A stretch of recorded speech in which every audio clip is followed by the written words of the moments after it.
суперполезный сленг от нашего преподавателя Пола всего за 7 минут. Hi everyone, welcome to class. Today, it's a very interesting subject. We're talking about slang. So what do we mean by slang in the English language? Well, it's almost like kind of a language of its own. It's a type of language that consists of words and phrases that are regarded as very informal. They're more common in speech than in writing. So we probably wouldn't really use them if we're writing to someone, maybe with a text message, but not really in emails and not letters.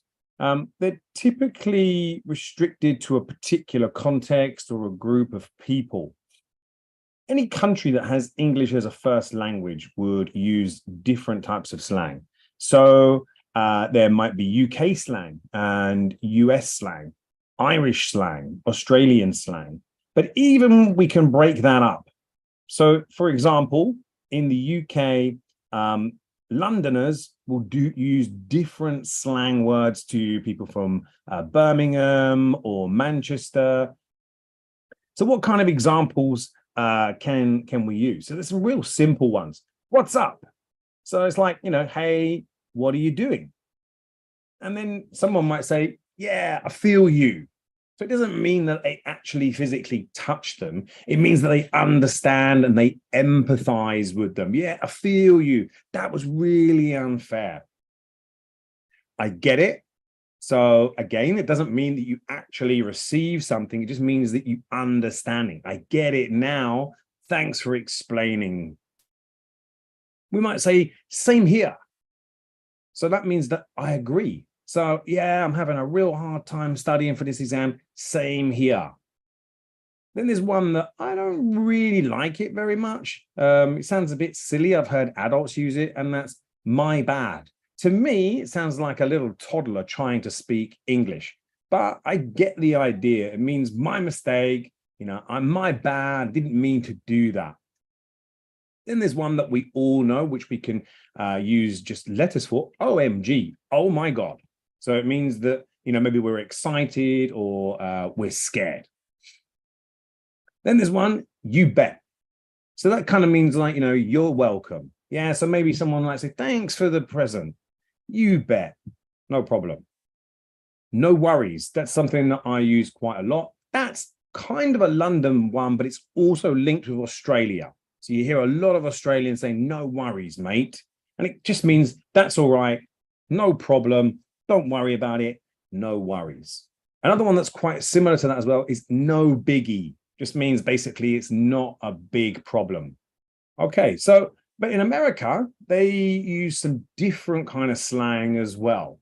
Some people in the UK use American as well, but generally you'll find this in the United States. So the first one, if we're talking about someone who is relaxed or calm, we might use the phrase laid back. We might say to someone to chill if we want them to calm down a little bit, or take it easy. If something goes well for us, I passed my driving test, and someone says, sweet. So it doesn't mean that they're eating something really nice, like a candy. It just means that they're happy for you. They're saying sweet.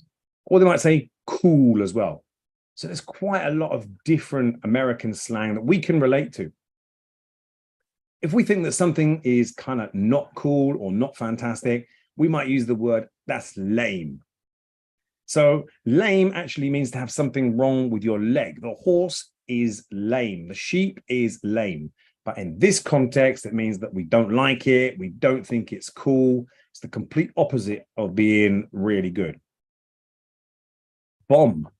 So we might say something that's like really good. So that sandwich was bomb. Bummer. So that's a disappointment.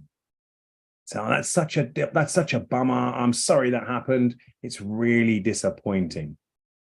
Shady. Questionable, suspicious. I saw a shady guy in my neighborhood last night. Hot. Now this can mean different things. They use it for different things in America. So we might talk about if we see someone who we think is attractive, yeah, she's hot or he's hot. But it also means maybe that something is stolen. Yeah, that television is hot. Beat. Beat means that we are tired. I was so beat after that soccer game. Absolutely exhausted, knackered, sick. And this one is quite strange because when we think of the word sick, it's not a very nice word. It might mean that we've got a fever, temperature, we might be very ill, tucked up in bed. But this actually means if we find that something is sick, it's a good thing. Those shoes are sick. Yeah, really nice. Epic. So something might be grand or awesome. That was an epic party last night. Okay, so we've got some good examples here.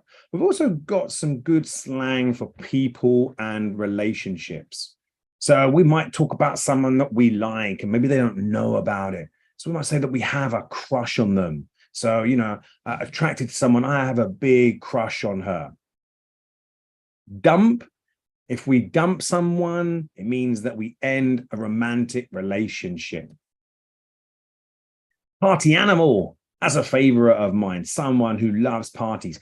Jerry is a real party animal, someone who is very social.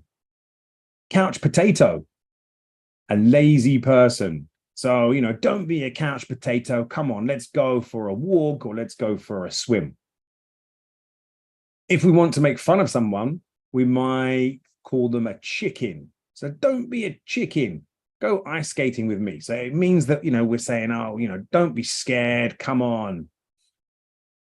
If someone was getting married, for example, we might use the slang phrase, they're getting hitched. So Tom and Sally are getting hitched next week. Another one that we can also use for the same, for getting married as well, is tying the knot. Jim and Wendy are tying the knot tomorrow. На сегодня это все, но мы только начали разбирать популярные и полезные выражения. А в следующем видео мы поделимся еще более интересным сленгом, который точно пригодится в разговорной речи. А пока пишите в своих комментариях, какой новый сленг вы выучили и какой было бы интересно узнать. До встречи в новом видео.